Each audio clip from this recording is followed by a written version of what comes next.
Comment les bactéries peuvent-elles se protéger quand nous les exposons à l'eau de Javel? Une réponse, Cynox. Cette protéine est un bouclier antibactérien.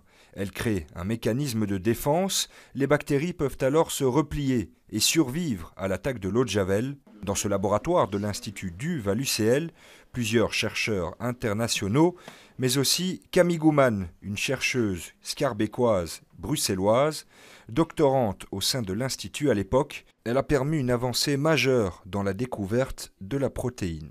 Le système immunitaire attaque les bactéries qui essayent de nous infecter.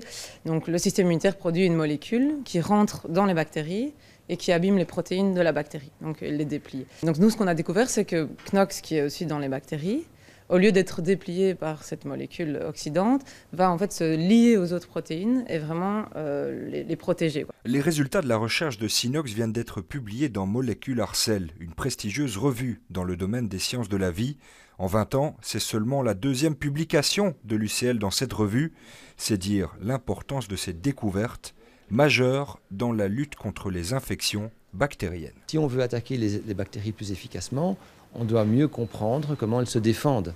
Et en identifiant un bouclier dont les bactéries disposent pour se protéger de nos attaques, en fait, on met le doigt sur un de leurs mécanismes de défense. Et donc, du coup, on est un petit peu plus intelligent, on est un peu mieux équipé parce qu'on peut essayer de désarmer les bactéries. Cynox pourrait contribuer au développement de nouveaux antibiotiques. Selon l'Organisme mondial de la santé, d'ici 2050, les bactéries tueront davantage que le cancer.